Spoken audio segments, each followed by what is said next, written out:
Welcome to Legal 123s with ByrdAdatto. Legal issues simplified through real client stories and real-world experiences. Creating simplicity in 3, 2, 1. Welcome back to another episode of Legal 123s with ByrdAdatto. I'm your host, ByrdAdatto, with my co-host, Michael Byrd. As business attorneys for healthcare practices, we meet a lot of interesting people and learn their amazing stories. This season's theme is the future of wellness, where longevity, advanced weight loss solutions, and anti-aging innovations collide.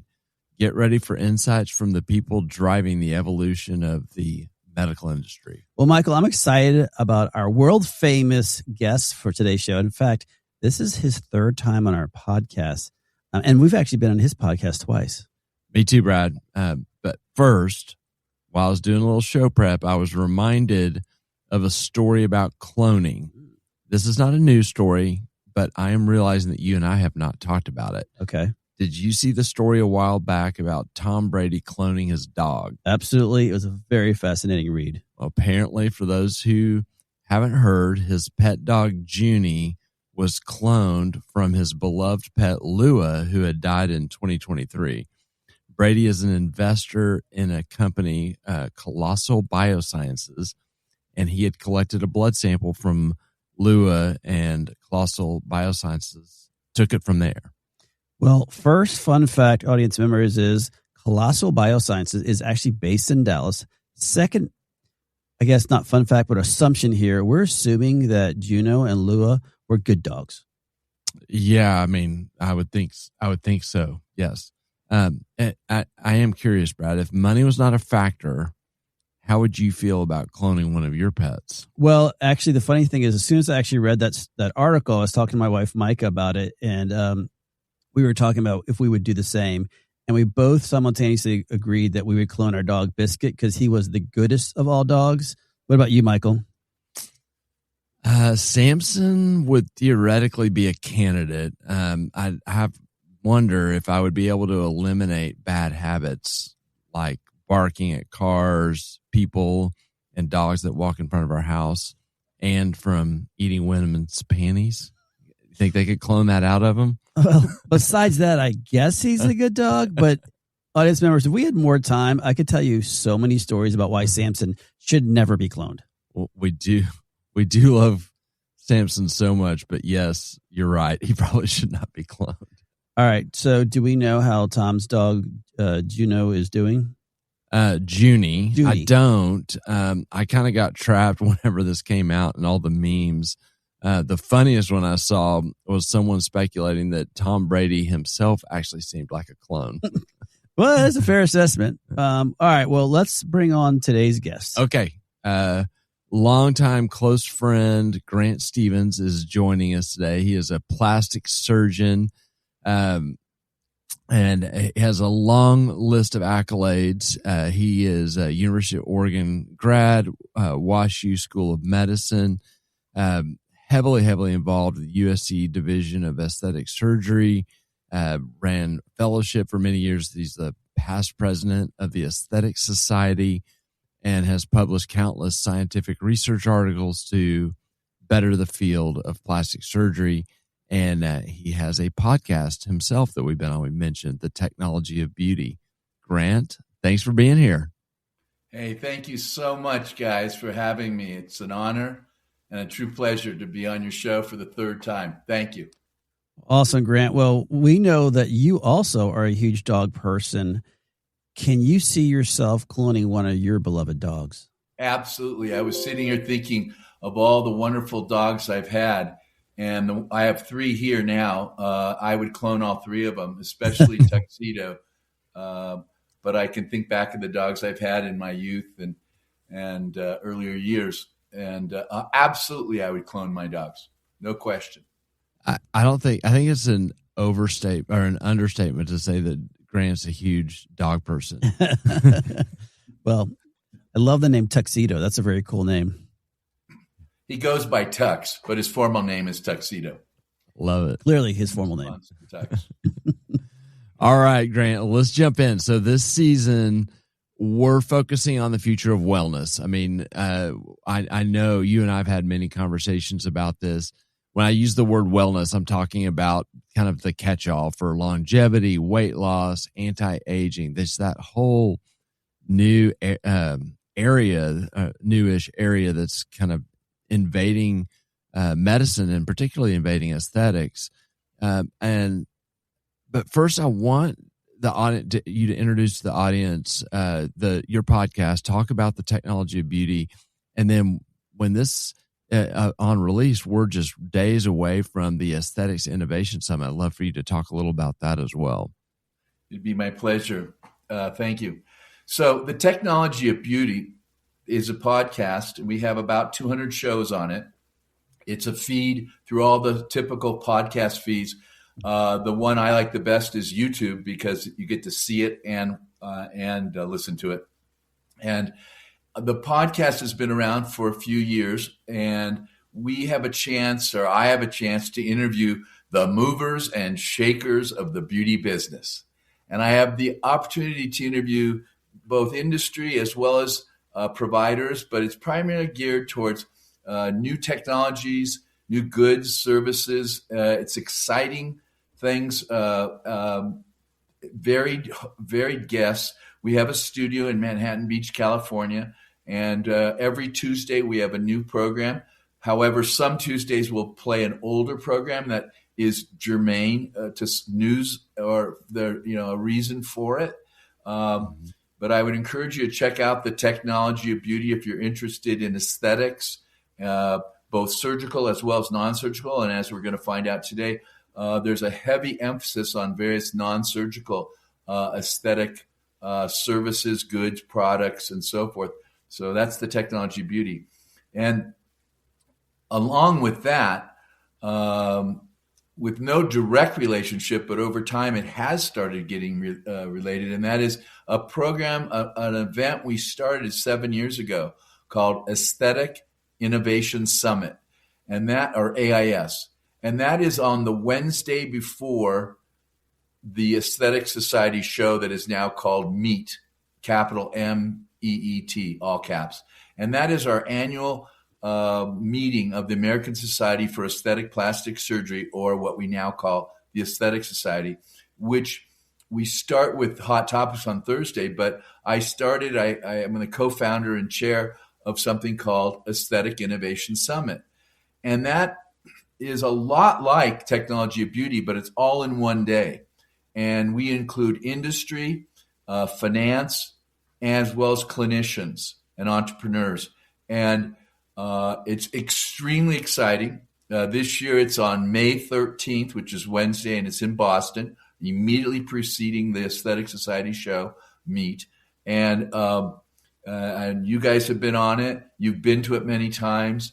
We film there. We film Technology of Beauty at AIS, as well as I get the chance to interview people on stage, kind of like a fireside chat, almost like what you're doing with me right now, and bring people on that people wouldn't otherwise get a chance to hear just what they're planning. This year, we have Nadeem, who's the CEO of Revance, and a lot of people don't know him, although he's been on Technology of Beauty, and he recently took over as the CEO of Revance. As you know, Revance was sold to Crown. He was the CFO of Crown. Crown and Revance came together. They have Revance. He's now the CEO.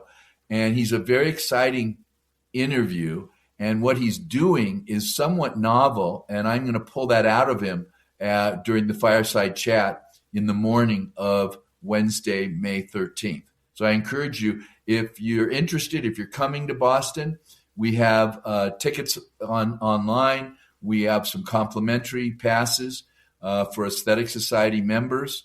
And I would encourage you to come check it out.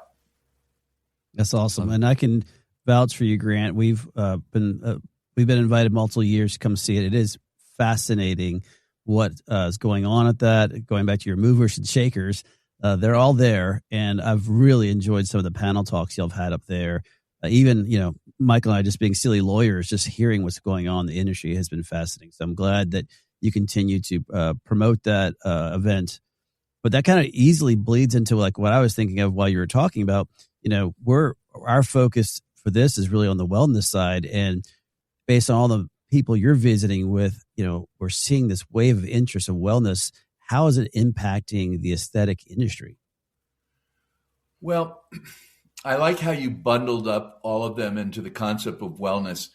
And for me, it's really has to do with looking and feeling the best we can at any age. That's really the way I sort of personalize it. And it includes those areas that you talked about at the top of your show, and we'll touch on them. But really, it's more than just surgery. It's way more than just surgery. And plastic surgeons originally started as surgeons. But as we look at this and we look at the influence of non-surgical and minimally invasive technologies, it just keeps on going. And we can start anywhere. And right now, because it's such a hot topic, we can talk about weight loss.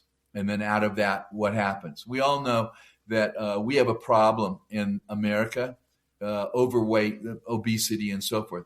But now with various modalities, and they're not just one anymore, there's various pharmacologic interventions which lead to 10, 15, and sometimes 20% weight loss, which originally started to minimize the effects of diabetes and people on, right on the cusp of becoming diabetic.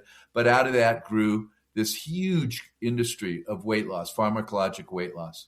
And with that came people feeling better and potentially looking better. In fact, they do look better and they're healthier. But, oh, by the way, they've got extra skin, or they have skin laxity, or they lost weight everywhere, including places perhaps they didn't want to lose weight. So that opens the door to skin tightening and body contouring, both surgical and non-surgical. It also opens the door to literally putting fat back in, or other fillers, say the gaunt face, because you may look great, your tummy may be flatter, but what if your face looks gaunt and you look worse on your face, potentially? And I'm not saying that happens all the time, but there's an area there.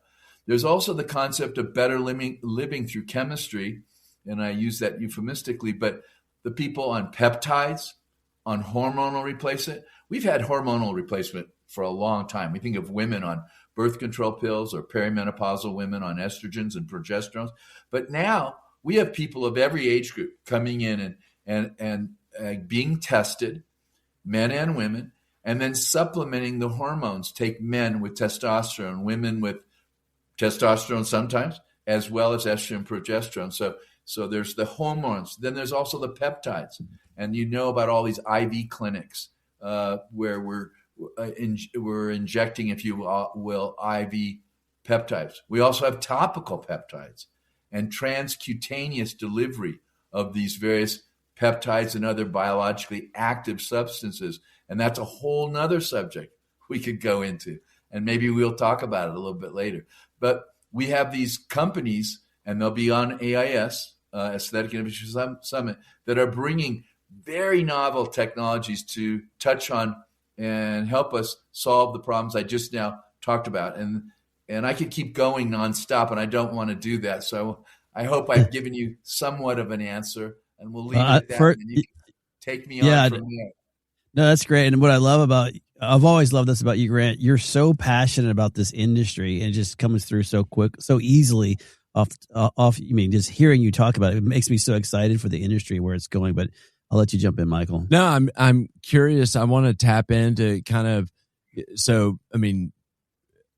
for years when you were, you would go to your practice and you would be adding these new technologies all the time. How do you advise the practices? I mean, there's so much exciting stuff about how to consider, what to add and how to add, some of these new services.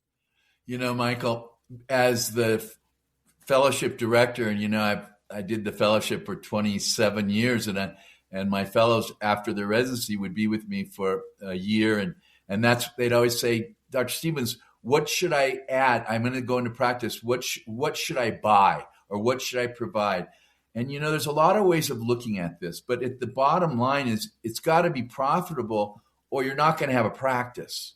So to answer that question, it depends on the audience I'm speaking to, vis-a-vis, am I talking to a person starting a practice? Am I talking to private equity that owns a number of practices? Am I talking to an established surgeon or physician or even derm ENT and so forth? So, and then is it driven by the technology, or is it driven by the fact that we need to make a profit? Now, not everything does make a profit. Some things attract patients for other things. And as you know, I was never one to shy away from new technologies. I'm addicted to it. I mean, that's why I started the technology of beauty. And that was actually came from my practice. That was my mantra for the practice. But I don't think that's for everyone, because let's take devices for a moment. You could buy so many devices, you bankrupt the practice, and now you don't have a practice. And we've all seen that. So I would, before I answer the question, I would ask back to the person or to you, who's the audience? If a person asks me and they're going to practice, I'd say, well, if you're non-surgical, you have to have some sort of IPL device. And I'm not here to endorse any particular brand of IPL, but I found that to be a good starting point for people over the years. It doesn't really get to what we're talking about per se, but and there's some things we're talking about that take very little capital put in your practice. So when we talk about non-surgical weight loss, or we talk about peptides and other things to improve health and wellness, those things are easy to put into your practice and very inexpensive. Now, when we start talking about technologies and capital acquisitions, one has to do some very serious research and soul searching. What do you want to put at risk? How much capital do you want to put at risk? Now, thankfully, there are a lot of ways that these things can now be obtained or financed depending on the way the companies want to sell or lease or provide them to you. And there's some very ingenious models that are coming out right now. They're going to be discussed at AIS. Oh, wow. Where a person could maybe obtain, I'll give you an example, and I'm purposely going to be a little vague because I don't want to steal the thunder. But imagine, say, 8 or 10 devices, capital devices that are on the plate. And imagine you can pick 3 of them. And you pick the 3 you like. Maybe there's a body contouring or skin tightening. No, let's say a skin tightening non-surgical. Let's say a fat reduction. And then let's say a skin quality one. And you pick them. And those are the ones you pick. Or it could be a laser, whatever. You pick 3. And now you pay a flat amount to the company that has access to all of them. And that's a monthly amount. And then imagine at the end of a year, you do a reassessment. Which ones have been the most effective in your practice? Okay? What's the ROI? Maybe one's a dog. So you want to get rid of it.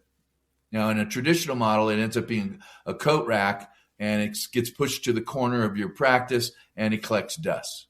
And you're out the capital or the lease or whatever. But imagine if you could push that back to the original company and now pick another one to replace it. You still have 3. You pick the top 1 or 2. You get rid of the dog. So now you pick another one and so forth. And this continues for a certain period of time. And actually your payments are going towards owning it. So imagine then if you did this and after 3, 4, 5 years, you owned all 3 of them that you like, that are doing well. Or imagine there's a new technology comes out. So every year you have a chance. Let's say it's doing all right, but now there's a brand new way to tighten skin, non-surgical. Imagine taking that device, trading it in, and applying that credit back to the brand new technology. Because we have many, many very exciting new technologies on the horizon right now. They're not commercially available yet. Some are.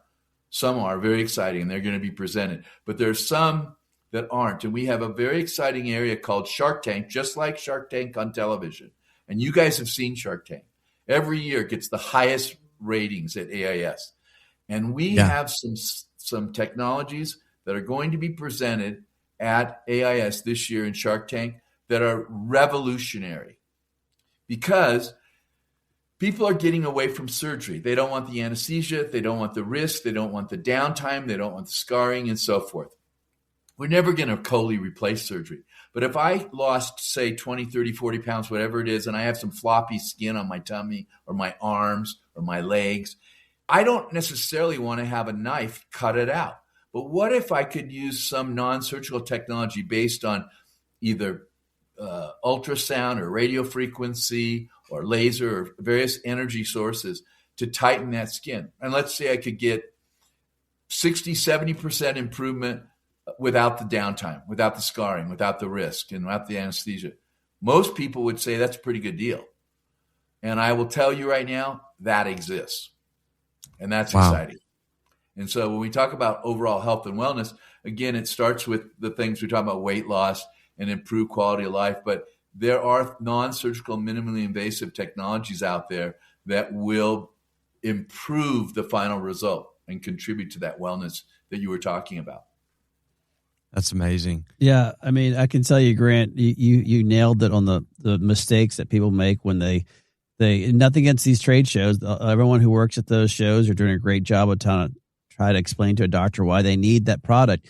But sometimes they get so excited they buy that $100,000 machine and their patients don't need that. And then they want to return it and they can't because they're not returnable. So what you're describing, I mean, the number of times Michael and I've had this conversation with a client that wants to try something different, but they can't, or the newest machine came out and they have the old one. So that is very exciting just to hear that alone as something that's coming on, that's coming out. But Mike, I know we have maybe time for one more question. And I was thinking, you were kind of leaning that way with the technology already, but I'd love to hear what your thoughts are as to like, where is longevity and weight loss and anti-aging? Where it's going to be 5 years from now, especially in the aesthetic society? Space. Yeah. Well, obviously I don't have a crystal ball, but I think the past and the present does help us predict the future. So we've already identified a few things. There's a trend away from surgery. We know that. Mm-hmm. Non-surgicals have increased tenfold faster than surgery. So they're clearly, if you're talking about 5 years from now, we will have more non-surgical options. As a surgeon, I'm not suggesting we're not going to do surgery. Our surgeries will improve. It'll be less invasive. They already are compared to what it was 20 years ago and 10 years ago. The procedures we do now are far more refined. But in the future, they're going to continue. But I believe non-surgicals will continue to grow at the rate in which they're growing. And they will address the things we talked about. Skin quality, in other words, both the appearance as well as redundancy, laxity, and so forth. Also, redistribution of volume. Now, it won't all be fat, but there are many companies that are going to be presented this year at AIS and others that are processing our fat and making it take more, in other words, making it more effective. But it's not just fat. Now, there has been a move away from hyaluronic acid fillers, but there are other fillers, and they're going to still have a place, but there are other fillers which stimulate our body to make more collagen and actually grow, if you will, and improve the quality of the skin as well as contour, because people are losing weight non-discriminately, if you will. I mentioned earlier at the top of the show about increasing volume in the mid-face and the gaunt face. And the same thing can be said about the breast. The breast is composed of a lot of fat. The majority of the breast is fat. And women are losing weight and their breasts are getting smaller and saggier, and they're not happy about that. And so we have ways to increase the volume of their breast with fat and other things. And that's going to be more refined for sure, as well as non-surgical breast lifts, as well as minimally invasive breast lifts. And so I think the overall theme, you asked me of 5 years from now, less surgery, or no, the growth of surgery will not keep up with the non-surgical. We still will have surgery, and it will grow at the rate it's growing now, I think. The non-surgicals are going to grow at 10x, I believe. There'll be access to a lot of these technologies through non-plastic surgeons. I know the plastic surgeons hate it when I talk about this, but if we look at Brazil, the majority of fillers and toxins in Brazil are being administered by dentists. And around the world, it's not just plastic surgeons, derms, facial plastics, and what we call the core. There are other extenders as well as non-traditional aesthetic providers. I don't make the rules. I'm just reporting what I'm seeing. So I think right now it's estimated that 10% of the 10% of the dentists are providing aesthetic alternatives to their dental patients. There's 350,000 dentists in America. It's estimated that 35,000 of them are providing aesthetic services, be it med spa, fillers, or toxins. I think 5 years from now, that's going to be easily 20 or 30%. I think dentists are going to be invading the aesthetic market, especially of the face and neck. I'm not suggesting they should travel below the clavicle or even necessarily that I embrace all of it, but I'm just reporting what I see. I can't help but see the number of dentists exploding, and I've seen it already in Brazil. I watched what happened over the last 15 years. So I think we're going to see dentists providing aesthetic services. Do you I think it'll crawl into also laser, light-based technologies, and various capital acquisitions as well as injectables? Do you think, Grant, that aesthetic practices, call it whether it's a med spa or even a traditional plastic surgery practice, that they'll start offering or continue or further offer some of these wellness type services like the IV peptides and exosomes, if that ever becomes FDA approved and that sort of thing? Yeah, we haven't talked about exosomes, and that's one of the things it's a whole nother show, right? Both topical and now injectable. But yes, if they don't, they'll be left in the dust, Michael. It's like the 727 study that we talk about, and we don't have time to go into that right now. But basically, in a nutshell, if they're not providing the non-surgicals and the wellness, then patients will be getting it from their dentists or from their gynecologists or their general practitioners and so forth. And so as a part of survival, as we go into the next 5, 10, 15, 20 years, as plastic surgeons, we must provide these other health and wellness services. If we don't, we'll be like the dinosaurs. It's an absolute essential. And I've said this for years. I said this about cool sculpting when we were losing. And actually, if you go all the way back to liposuction. So I really believe that if we now are talking to the plastic surgeons or the plastic surgery roll-ups, they must include this as a part of their offerings. And, Clint and I co-founded a series of med spas called Orange Twist, and they're now all over the country. In fact, we have a number of them now in Texas, as you know. And it's physician light, and it's all about health and wellness and providing care, both injectables and lasers and light-based technologies, as well as the various things we're talking about, exosomes, topical and other. And also, we haven't touched on hair yet. I mean, part of looking and feeling your best, and this is for men and women, maybe more for women, because women have always had full hair. Well, during COVID, they lost a lot of hair. And as they get into perimenopausal, the whole women's hair business, both thicker and more, the higher count as well as thicker per follicle, that's a gigantic business, gigantic. And women love it. And that's where Get Hair MD comes in. And and there's topical, oral, light-based and energy-based, injectable. There's so many ways we can have better hair, both men and women. So, I mean, I can go on and on, obviously. Yeah, that was a great 25 minutes. We can talk 5 hours. Well, our time went by. It was amazing. I'm grateful for joining us on the Legal 1-2-3s with ByrdAdatto for the third time. And of course, grateful for you. We'll go to break and do a quick wrap up. Thanks for joining us. It's my absolute pleasure. I hope you come back on my show, and I look forward to seeing you in Boston on Wednesday, May 13th at the Aesthetic Innovation Summit. Many business owners use legal counsel as a last resort rather than as a proactive tool that can further their success. Why? For most, it's the fear of unknown legal costs. ByrdAdatto's Access Plus program makes it possible for you to get the ongoing legal assistance you need for one predictable monthly fee. That gives you unlimited phone and email access to the legal team, so you can receive feedback on legal concerns as they arise. Access Plus, a smarter, simpler way to access legal services. Find out more. Visit ByrdAdatto.com today. Well, welcome back to Legal 1-2-3 with ByrdAdatto. I'm your host, ByrdAdatto, with my co-host, Michael Byrd. Now, Michael, this theme is the future of wellness. And we had such a great conversation with Grant that we probably went on technologies and wellness. Probably went over a little bit today, yeah. But I think we can just have one quick takeaway for our audience members. Yeah, I mean, if you're going to be adding these services, just the reminder on scope of practice is so important that you you figure that out. A lot of these longevity, peptides, all this stuff is outside the normal course of aesthetic training. And so everyone has to make sure they're trained on it, that you have the right licenses involved in the treatment. Well, audience members, that's all the time we have today. But next Wednesday, we'll be back while we continue to explore the future of wellness when our good friend and client, Dr. Paul Frank, joins us while he discussed the impact wellness is having on the dermatology industry. Thanks again for joining us today. And remember, if you like this episode, please subscribe, make sure to give us a 5-star rating, and share with your friends. You can also sign up for the ByrdAdatto newsletter by going to our website at ByrdAdatto.com.